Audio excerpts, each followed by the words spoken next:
পাকিস্তান সেনাবাহিনী সর্বসময় তাদের যুদ্ধ প্রস্তুতি থাকে, যেটা সৌদি আরবের দরকার। পাকিস্তানের সমর শক্তি আছে, সৌদি আরবের অর্থ আছে। একটা ইসলামিক আর্মি ন্যাটোর আদলে করার চিন্তা ভাবনাটাও সামনে এসে গেছে, যেটা সৌদি আরব এবং পাকিস্তানের মধ্যে যে সাম্প্রতিক চুক্তি হয়েছে, সামরিক চুক্তি, যেটাকে বলা হচ্ছে স্ট্র্যাটেজিক মিউচুয়াল ডিফেন্স অ্যাগ্রিমেন্ট, এবং এটা হচ্ছে একটা নিরাপত্তা আমব্রেলা হিসাবে বিবেচিত হচ্ছে। পাকিস্তান এবং সৌদি আরবের সাথে সামরিক বিভিন্ন বিষয়াদিতে যোগাযোগ এবং সামরিক উপস্থিতি, বিশেষ করে সৌদি আরবে পাকিস্তানের সামরিক উপস্থিতি অনেক পুরনো, এবং সৌদি আরবের সাথে পাকিস্তানের সম্পর্কটাও অনেক পুরনো। তবে সাম্প্রতিক সময়ে তারা এই যে নিরাপত্তা চুক্তি করেছে, অর্থাৎ প্রতিরক্ষা চুক্তি করেছে, এইটা অত্যন্ত গুরুত্বপূর্ণ, এবং যে প্রেক্ষাপটে এটা হয়েছে সেটা আরও গুরুত্বপূর্ণ। আপনাদের স্মরণ আছে যে কবি নজরুলের একটা বিখ্যাত গান, যেটা মরহুম আব্বাসউদ্দিন সাহেবের গলায় দারুণভাবে জনপ্রিয় হয়েছিল, সেটা হচ্ছে কোথা সে মুসলমান যার দিন দিন রবে কাঁপিত দুনিয়া জিন পরি ইনসান। তো আমার কাছে কেন যেন মনে হচ্ছে পাকিস্তান এবং সৌদি আরবের এই যে চুক্তি হলো, সেই চুক্তির মাধ্যমে মুসলিম বিশ্ব নিজেকে নতুনভাবে আবিষ্কার করার চেষ্টা করছে। আপনারা জানেন যে সৌদি আরব এবং তার আশেপাশের দেশগুলো মিলে যে গালফ কোঅপারেশন কাউন্সিল করেছে, সেই গালফ কোঅপারেশনের আপনার দেশগুলো হচ্ছে সৌদি আরব, বাহরাইন, কাতার, ওমান, ইউএই। তো এই দেশগুলো, এই জিসিসিভুক্ত ছয়টা দেশ, তারা নিজেদের ভিতরে বিভিন্ন বিষয়ে সমন্বয় করে থাকে। তবে এই সমন্বয়টা বা তাদের প্রতিরক্ষার দায়িত্ব আমেরিকার উপরে চলে যায় কখন? যে 1973 সালে যখন ইসরায়েল এবং মিশর এবং সিরিয়ার সাথে যে যুদ্ধ হয়, সেই যুদ্ধ সময়ে যেমন পরে সৌদি আরবের বাদশাহ ফয়সাল পশ্চিমা দেশগুলোতে তেল রপ্তানি বন্ধ করে দেন, এবং তার ফলে তেলের দাম ব্যাপকভাবে বেড়ে যায়। এরপরে আমেরিকা ওই আরব দেশগুলোর সাথে সমন্বয় করে নেয় যে তোমাদের তেল তোমরা বিক্রি করবা, এবং সেটা পেট্রো ডলারের মাধ্যমে করবা। ডলারের মাধ্যমে এই তেল বিক্রির আদান প্রদান হবে, পেমেন্ট হবে, আর তার বিনিময়ে তোমাদের নিরাপত্তার ব্যাপারে আমরা দায়িত্ব নিলাম। এবং এই যে শুরু, তো গালফ এর এই বিশেষ করে জিসিসিভুক্ত 6টা দেশ, তারা আমেরিকার এই কথার উপর ভিত্তি করে আমেরিকার থেকে সরঞ্জাম কেনা এবং তাদের প্রতিরক্ষা বিষয়টা মোটামুটি তাদের উপরেই ছেড়ে দিয়েছিল। কিন্তু গত 9 সেপ্টেম্বর ইসরায়েল কাতারে আক্রমণ করার ফলে এই বিশ্বাস একেবারে ভেঙে চুরমার হয়ে গেছে, এবং তারা বুঝে গেছে যে আমেরিকার উপরে বিশ্বাস করা যাবে না, বিশেষ করে যেখানে ইসরায়েল জড়িত। কারণ ইসরায়েল রাষ্ট্র হিসেবে ছোট হলেও, আয়তনে ছোট হলেও, তার বিশাল প্রভাব আছে আমেরিকায়।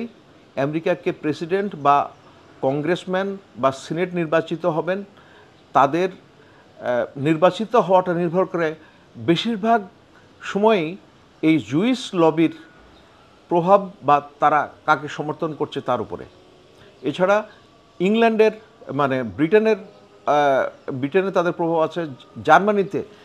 জার্মানিতে হলোকস্টের মাধ্যমে ইহুদিদেরকে নিধন করা হয়, প্রায় 60 লক্ষ লোক ইহুদি নিহত হয় গ্যাস চেম্বারে ঢুকায়। তারাও এখন এই ইসরায়েলের বিষয়ে যত অপরাধই করুক, মানবতা বিরোধী অপরাধ হোক বা অন্যান্য যা আন্তর্জাতিক আইন লঙ্ঘন করুক, কোনো কিছুতেই তারা ইসরায়েলের বিপক্ষে কোনো কথা বলে না। সো এই প্রেক্ষাপটে আপনার পরিস্থিতি পরিবর্তিত হয়েছে, এবং এই সর্বশেষ কাতার আক্রমণের মাধ্যমে গালফ স্টেটগুলো বুঝতে পারছে যে তাদের নিরাপত্তাটা আসলে আমেরিকার মাধ্যমে করাটা একটা বড় ভুল। তো চুক্তি হয়েছে 17ই সেপ্টেম্বর পাকিস্তান এবং সৌদি আরবের সাথে। পাকিস্তানের সমর শক্তি আছে এবং সৌদি আরবের অর্থ আছে।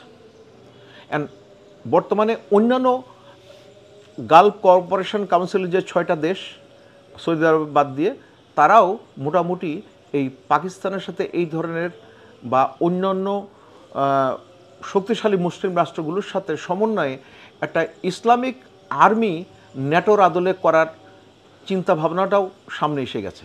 কতটুকু হবে সেটা বলা যাবে না, তবে তাদের ভিতরে এইরকম সমন্বয় হওয়ার সম্ভাবনা ইতিপূর্বে হয় নাই, সম্ভাবনা বাস্তবায়িত হয় নাই, কারণ তারা নিজেদের ভিতরে বিভিন্ন বিভেদে লিপ্ত। যেমন কাতার জিসিসিভুক্ত দেশ হলেও কাতারের উপরে সৌদি আরব অভাবনীয় অবরোধ দিয়ে দেয় 2018 সালে। পরে অবশ্য সমস্যা বা সম্পর্ক আপনার স্বাভাবিক হয়েছে, কিন্তু ওই যে একবার কাতারের উপরে যে অবিচার করা হয়েছে সেইটা লোকের মনে আছে। এখানে উল্লেখ করা দরকার যে 2018 সালে সৌদি আরব, তারপরে আরও কয়েকটা গালভুক্ত দেশ প্লাস মিশর, তারা এই যে কাতারের উপরে অবরোধ দিয়েছিল, সেই অবরোধের সময় কাতারের সাহায্যে এগিয়ে এসেছিল তুরস্ক এবং ইরান। উল্লেখ্য যে ইরানের সাথে কাতারের একটা বিশাল গ্যাস ক্ষেত্র, যেটা কিছু অংশ পড়েছে কাতারের মধ্যে, কিছু অংশ পড়েছে ইরানের মধ্যে। তো ইরানকে এই পুরা বিষয়টা থেকে বাদ রাখা হয়েছে সম্ভবত, আমি যেটা মনে করি যে সেটা হচ্ছে যে ইরানের উপরে বিভিন্ন অবরোধ আছে, সেই অবরোধের কারণে যেন তাদের অন্যান্য বিষয়াদি ক্ষতিগ্রস্ত না হয়, সেদিন ইরানকে সামনে নিয়ে আসছে না। এটা গেল একটা দিক। আর একটা দিক হচ্ছে ইরানের জনসংখ্যা 9 কোটি। তো এই 9 কোটি প্লাস হচ্ছে ইরান হাজার বছরের সভ্যতা তাদের গর্বের একটা বিষয়, এবং সেই সভ্যতার উপরে ভিত্তি করে ইরান তাদের ইসলামিক বিপ্লব, যেটা 1979 সালে হয়েছিল, সেই 1979 সালে ইসলামিক বিপ্লবের পর থেকে বিভিন্ন দেশগুলো, বিশেষ করে পশ্চিমা দেশগুলো, তারা ইরানের উপরে সব ধরনের অবরোধ আরোপ করে। আবার তাদের প্ররোচনায় ইরান আক্রমণ করে, এবং এই ইরান আক্রান্ত হয়েছে, কিন্তু আক্রান্তের পাশে না দাঁড়িয়ে ইরাককে সর্ব ধরনের সাহায্য করেছিল গালফ কোঅপারেশন কাউন্সিলের দেশগুলো, ওই 6টা দেশ। কিন্তু পরিশেষে দেখা গেল 1990 সালে সাদ্দাম হোসেনের ট্যাঙ্ক, যেটা বাগদাদ কুয়েত সুপার হাইওয়েতে নেমে এসেছিল, এবং যে রাস্তাটা তৈরি করা হয়েছিল যে কুয়েত এবং ইরাকের বন্ধুত্বের নিদর্শন হিসেবে, তখন আবার পরিস্থিতি বদলে গেল। তখন এই পরিস্থিতি যে বদলে গেল, সেখানে ফিলিস্তিনিদের স্বাধিকারের জন্যে অন্যান্য আরব দেশগুলো তেমন কোনো উদ্যোগ নেয়নি।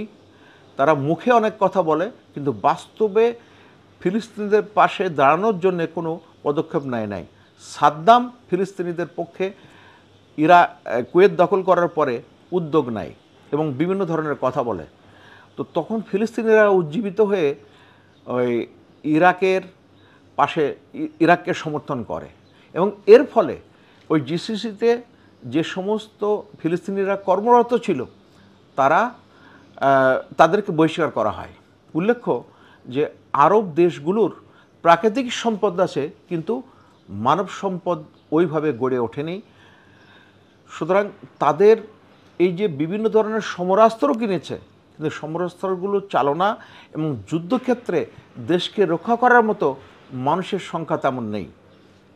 এখানে এই একবার তাৎক্ষণিক মানে সাম্প্রতিক যে 9 সেপ্টেম্বর কাতার আক্রান্ত হলো, সেক্ষেত্রে কাতার এত দামি দামি তাদের অত্যাধুনিক বিমান প্রতিরক্ষা ব্যবস্থা, রাডার ব্যবস্থা কিন্তু একটাও কাজ করে নাই। ইসরায়েল তাদের গুলি করে তাদের ভূখণ্ডের উপরে রাজধানীতে গুলি করে চলে গেল, যেটাতে মানে বোমা ফেলে চলে গেল, যেটাতে 6 জন লোক নিহত হয়েছিল। এবং যে জায়গায় ঘটনা ঘটেছে সেখান থেকে মাত্র 35 কিলোমিটার দূরে ছিল হচ্ছে আমেরিকার সবচেয়ে বড় ঘাঁটি, যেটা কাতারে অবস্থিত। তো এই ঘাঁটির মাধ্যমে কাতার মনে করেছিল তার নিরাপত্তা সুরক্ষিত, কিন্তু যেখানে ইসরায়েল জড়িত সেখানে আমেরিকা অন্য কারো পাশে দাঁড়াবে না, দাঁড়াচ্ছে না। তো এই মনোভাবের বা এই পটভূমির প্রেক্ষিতেই সৌদি আরব এবং পাকিস্তানের এই চুক্তি হয়েছে, সামরিক চুক্তি। এখন পাকিস্তানের সুবিধাটা হচ্ছে যে পাকিস্তান অনেকদিন আগে সৌদি আরব সহ অন্যান্য গালফ কোঅপারেশন কাউন্সিলের সাথে তাদের একটা ভালো সম্পর্ক ছিল। তো এক সময়ে আপনাদের মনে আছে যে হজে একটা সমস্যা হয়েছিল, তখন এই যে পাকিস্তানি সৈন্যরা হজে ওই যারা বিশৃঙ্খলা করছিল তাদের মাধ্যমে দমন করা হয়। সুতরাং এটা আছে এবং অন্যান্য সামরিক সহায়তা তারা বিভিন্নভাবে আছে। তবে পাকিস্তানের কয়েকটা জিনিস সাম্প্রতিককালে তাদের সমর শক্তিকে বিশ্ব মানদণ্ডে বা সামনে এসেছে। যেমন এই ভারতের সাথে ভারত যেটাকে অপারেশন সিন্দুর বলেছে, যেটা গত বছর মে মাসে হলো, এখানে পাকিস্তান বিমান বাহিনী ভারতের অত্যাধুনিক বিমান ফ্রান্সের তৈরি রাফাইল ফেলে দিয়েছে। সংখ্যা নিয়ে গড়মিল থাকলেও ধরে নেওয়া হচ্ছে 4টা রাফাইল বিমান পড়ে গেছে, SU-30 পড়ে গেছে, MiG-29 পড়েছে। ধরা না করা হয় 6 থেকে 7টা বিমান তারা ভূপাতিত করছে। তো এই যেটা কাজটা হয়েছে সেটা পিছনে একটা বিরাট সমন্বয় ছিল চীনের সাথে পাকিস্তানের। আপনারা জানেন যে ভারতের সাথে চীন এবং পাকিস্তানের সীমান্ত রয়েছে। এখন ভারত পড়ছে চাপের মধ্যে, এক পাশে পাকিস্তান আর ওদিকে যেটা ভারতের সাথে চীনের সীমান্ত প্রায় 3450 কিলোমিটার মতো। তো চীন আবার খুব দক্ষতার সাথে ভারতকে ওখানে চাপে রাখছে। আর এদিকে পাকিস্তানের সাথে যে সীমান্ত আছে এখানে তো সবসময় উত্তেজনা বিরাজ করে। 3টা ঘোষিত যুদ্ধ হয়েছে 48 সালে, তারপর হচ্ছে 65 সালে এবং 71 সালে। তো কিন্তু এছাড়াও আবার 99 সালে পাকিস্তানিরা এমনভাবে গোপনে পর্বত শিখরে উঠেছে যেখান থেকে যেটার জন্যে ভারত প্রস্তুত ছিল না। পরে যা হোক সেটা সমাধান হয়েছে। আর এই যে 2019 সালে একটা ঘটনা ঘটল যেখানে ভারতীয় বিমান পাকিস্তানে গিয়েছিল, তার সেটা ভূপাতিত করা হলো। উইং কমান্ডার বর্ধমান বলে একজন পাইলটকে তারা আটক করেছিল, পরে তাকে ছেড়ে দেওয়া হয় এবং এই সর্বশেষ অপারেশন সিন্দুর। তো সার্বিকভাবে উত্তেজনাকর পরিস্থিতি দুই সীমান্তে রয়েছে এবং এর মাধ্যমে পাকিস্তান সেনাবাহিনী সর্বসময় তাদের যুদ্ধ প্রস্তুতি থাকে, যেটা সৌদি আরবের দরকার। সৌদি আরবের আছে অর্থ আর পাকিস্তানের আছে সমর শক্তি। এখন এই দুটো সমন্বয় হলে পাকিস্তানের সার্বিকভাবে সমর শক্তি আরও বেড়ে যাবে। এবং একটু আগে বললাম যেটা, যে চীন পাকিস্তানকে সর্বতভাবে সহযোগিতা করছে এই কারণে যাতে করে চীনের কাজটা কিছুটা সহজ হয়ে যায়। এবং এই ফাঁকে চীন সরাসরি যুদ্ধের যেটা করেছিল, মানে যুদ্ধ না, এটাকে আপনি 1962 সালে দুই দেশের মধ্যে যুদ্ধ হয় এবং তার ফলে তাদের ভারতের অনেক অংশ তারা দখল করে নেয়। তো বর্তমানে এই যে 2020 সালে যে সংঘর্ষটা হলো সেটাতে প্রায় 2000 বর্গ কিলোমিটার পর্যন্ত মতো জায়গা লাদাখ অঞ্চলে তারা চীন দখল করে নিয়েছে, কিন্তু ভারত সেটা স্বীকার করে না, কারণ এটা তাদের পরাজয় হবে মনে করে।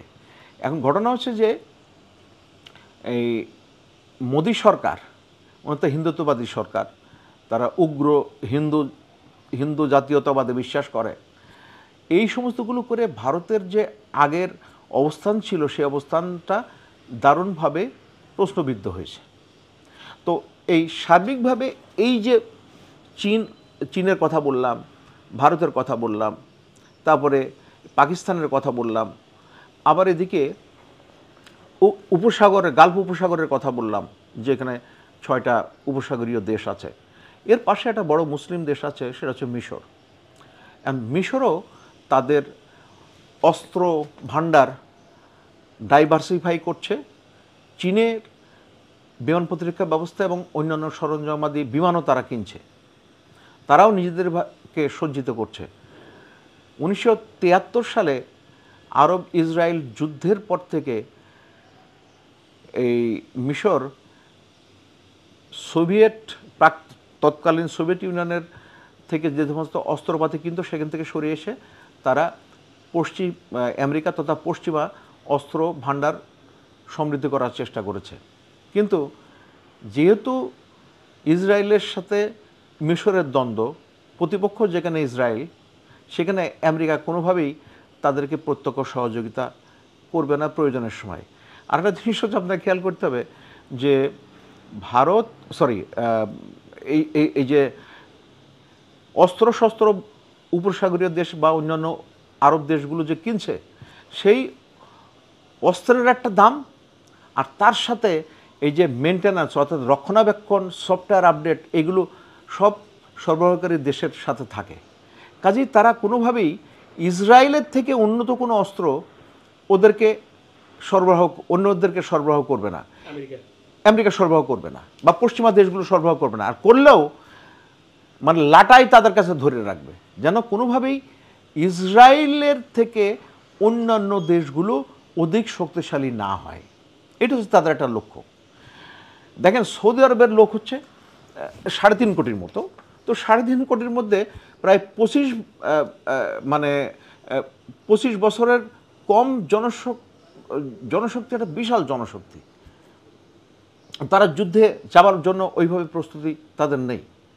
তো সার্বিকভাবে আমরা যেটা দেখছি যে বর্তমানের প্রেক্ষাপটে সমীকরণটা পরিবর্তন হচ্ছে। অন্যান্য মুসলিম দেশগুলোর মধ্যে তুরস্ক সামরিকভাবে অনেক শক্তিশালী, কিন্তু তারা কতটুকু এই মুসলিম বাহিনী, সামরিক বাহিনীর সাথে জড়িত হবে সেটা বলা মুশকিল। একটা কথা আছে যে এরদোগান উনি তো একটু মুসলিম জাতীয়তাবাদের উপরে ভিত্তি করে উনি তুরস্কে তার দলকে ক্ষমতায় এনেছেন, নিজে প্রেসিডেন্ট হয়েছেন, কিন্তু মুখে ইসরায়েল বিরুদ্ধে কথা বললেও প্রকারান্তরে অন্য দিক দিয়ে আবার তাদের সাথে ঠিকই যোগাযোগ রাখে। তো এই ধরনের মুসলিম দেশগুলোর মধ্যে একটা দ্বিচারিতা আছে, মুখে বলে এক কথা আর ভিতরে প্রকৃত অর্থে তারা কি করছে সেটা বোঝা মুশকিল। এটা বোঝা যায় যে তারা ফিলিস্তিনিদের পক্ষে অনেক বড় বড় কথা বলে, কিন্তু বাস্তবে ফিলিস্তিনিদের উদ্ধারের জন্যে বা এই যে ইসরায়েলিদের সামনে ফিলিস্তিনিরা কচুকাটা হয়ে যাচ্ছে, গণহত্যা চালাচ্ছে, সে বিষয়ে তাদের ভাষাটা মুখে সরব কিন্তু কার্যক্রমে ততটাই নীরব। তো এই প্রেক্ষাপটে পাকিস্তান এবং সৌদি আরবের যে সূচনাটা হলো এটা খুব গুরুত্বপূর্ণ, এবং আমি মনে করি যে এই সূচনাটা হয়তো এবার যে সূচনাটা হয়েছে সেটা আরও বেড়ে যাবে। এখন আরেকটা গুরুত্বপূর্ণ বিষয় হচ্ছে ভারতের একটা বিরাট প্রভাব আছে উপসাগরীয় দেশগুলোর মধ্যে, কিন্তু তাদের অনেক জনবল ওখানে কাজ করে। এবং সৌদি আরবে প্রায় 27 লাখ ভারতীয় কাজ করে, এবং তারা বিভিন্ন ক্যাটাগরির দক্ষ জনবল ওখানে কাজ করে, প্রচুর বৈদেশিক মুদ্রা ওখান থেকে তারা পায়। এখন ইরানের সাথে যখন ইসরায়েলের সংঘর্ষ হলো গত এপ্রিল মাসে তো হ্যাঁ, তখন এই ভারতীয় লোকজন যারা ইরানে ওই চাবাহার পোর্ট এবং অন্যান্য জায়গায় ভারতীয় লোক কাজ করছো, তারা অনেকেই ইসরায়েলের গোয়েন্দা হিসেবে শনাক্ত হয়েছিল। এখন এই যে একটা দেশে গোয়েন্দা হিসেবে চিহ্নিত হয়েছে, সেটা অন্যান্য উপসাগরীয় দেশগুলোতে এই ভারতীয় লোকই আছে, এবং তারা কতটুকু মানে ইসরায়েলের হয়ে কাজ করছে সেই বিষয়ে অবশ্যই খোঁজখবর নেওয়া শুরু হবে। তাহলে এখানে দেখা যাচ্ছে ভারতের সাথে সম্পর্ক এই যে 9 সেপ্টেম্বরের আগে, কাতার আক্রমণের আগে যেরকম ছিল, এখন হিসাব নিকাশ পাল্টে যাচ্ছে। তো এই জন্য সময়ের সাথে একটা বিশেষ ঘটনার পরিপ্রেক্ষিতে অনেক কিছু পরিবর্তিত হয়, আমাদের এটা মাথায় রাখতে হবে। আর আমরা কামনা করি যে মুসলিম দেশগুলোর এই পাকিস্তান সৌদি আরবের যে চুক্তি হয়েছে সেটার মাধ্যমে যে সূচনাটা হয়েছে সেটার আরও প্রসারিত হোক, এবং মুসলিম দেশগুলো তারা সত্যিকার অর্থেই এক কাতারে এসে নিজেদের স্বার্থ রক্ষা করার জন্যে এবং অন্যান্য পশ্চিমা দেশগুলোর সাথে তাদের স্বার্থ কাছে যেন স্বার্থ বিকিয়ে না দেয়।